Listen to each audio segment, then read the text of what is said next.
The roller coaster that is Attack on Titan's final season is here, and it shows no signs of slowing down anytime soon. That is, if the rumor of the season only being 16 episodes is to be believed. It's safe to say Attack on Titan's episode 8 is a controversial one.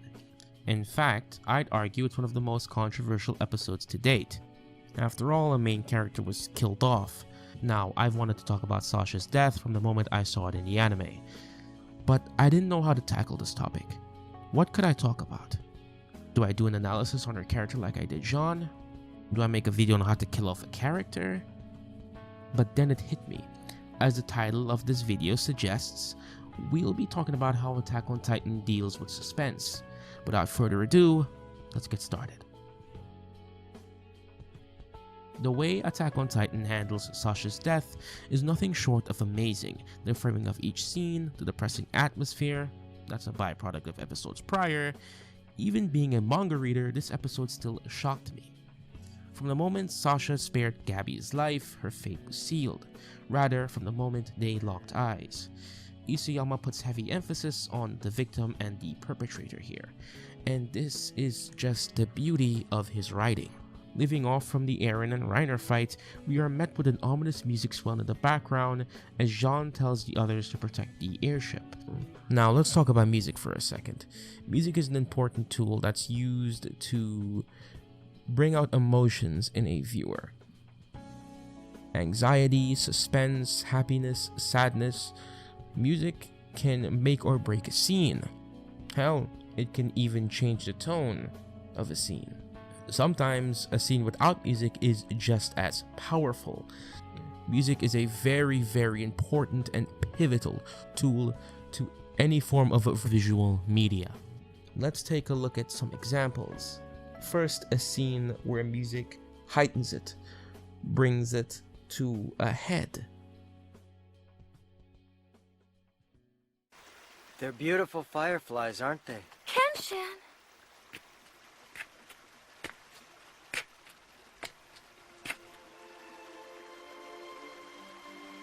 Kenshin? Lord Akubo was assassinated today. I know. I heard the news. Shishio was behind it all. One of his men did it. I can't just stand by and allow Shishio to continue doing this. I'll be going to Kyoto.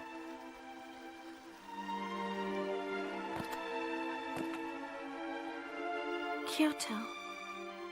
Does that mean you're going back to the man you were 10 years ago? I don't know yet.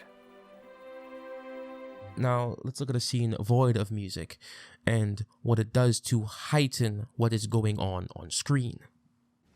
It's snowing. Hey guys, why don't we call it a day? Thanks for everything. I'm gonna be fine, I promise. Yosuke, let me know when you find Teddy. Okay, will do. Well, see ya. Let's go. Yeah, okay. Come on, it's cold, dude.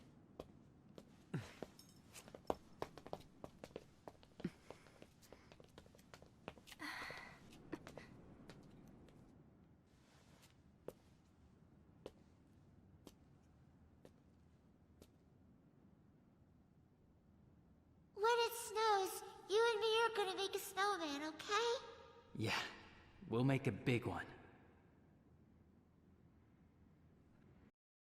Now that we understand music, it is greatly used here. Now, I don't know the name of the song, sadly, but what I do know is the name of the people who composed said song, or rather, this entire soundtrack in general. Hiroyuki Sawano and Kota Yamato. Thank you for the astounding work that you two have been doing on Attack on Titan from seasons prior up until now. Our focus slowly turns to Gabi as the music stops. She then begins her crusade to the airship as she takes off down the streets of Marley. She screams and declares that she will kill Eren.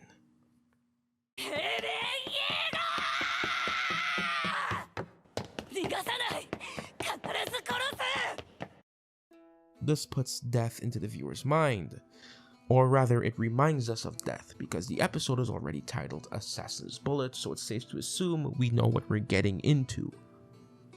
But with that being said, someone is going to die, we know that, but we don't know who. Is it Eren? Is it Gabi? Is it someone else? Only time will tell.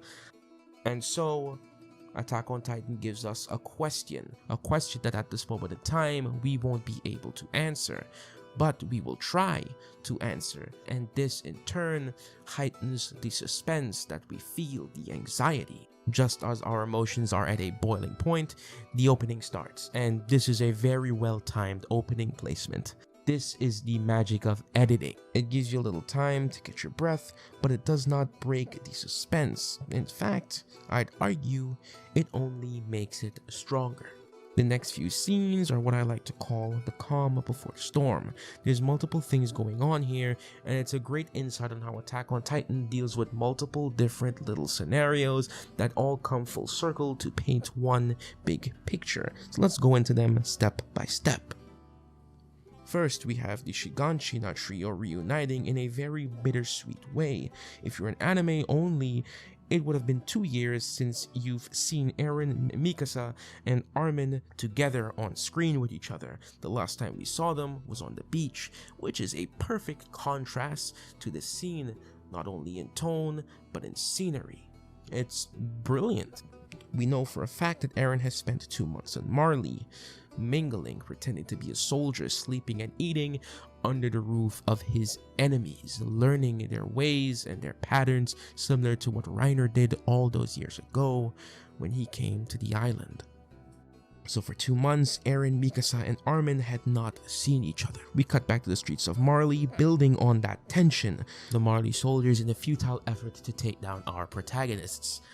They obviously lose horribly. As Jean makes his way inside the ship, we are greeted by another trio. The trio of John, Sasha, and Connie, some of the few scouts that are still alive. What's interesting is the dynamic here between these three is again another contrast to the dynamic between Eren, Mikasa, and Armin. In fact, it's a polar opposite of those three. Where the Shiganshina trio have this bittersweet tension that's violent and somber, these three are warm in fighting. And it's a beautiful sight to see, which only makes what happens later in the episode even more crushing. And then we snap back to the streets as we see Gabi and Falco again, the dynamic duo, if you will. The music starts to swell once more as visions of Eren flash. Her resolve is clear, she's focused, and she knows what she has to do. Then we cut back to the airship just like that, as the music comes to a halt once more. It's somewhat funny that during this entire 4-part sequence, the only time music plays is when Gabi is on screen. We flash back and forth between Gabi and the soldier on the airship who is guarding it. There is a faint sound building each time we see Gabi. Take a listen.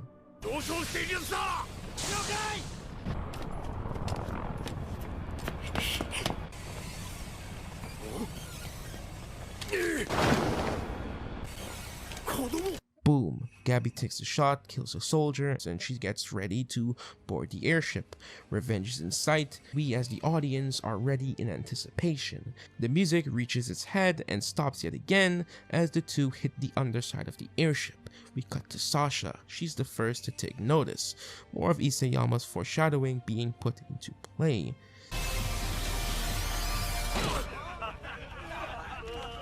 Then Gabi rolls into the airship. As everything becomes numb, quiet, the only sound we hear is her rolling, grunting, and that deafening gunshot.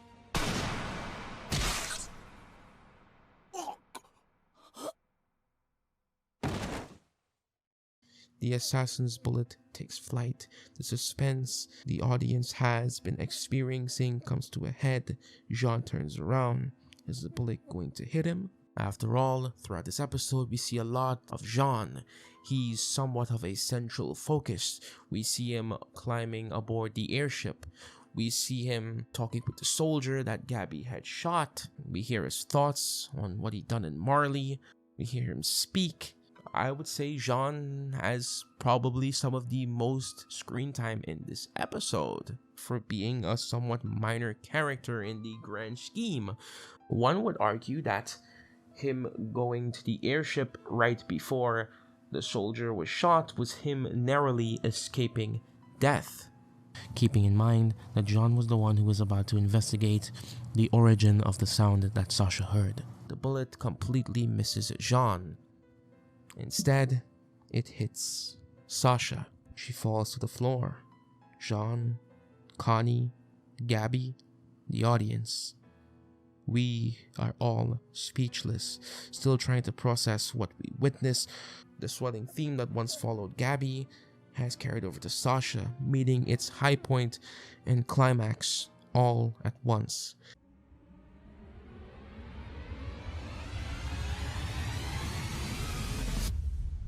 Sasha! A weight lifted off our shoulders, the weight of suspense now overtaken by shock and sadness.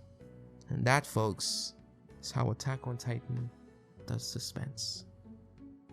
This is Grimtoki. This has been Beyond Animation, and I'll see you in the next one. Peace.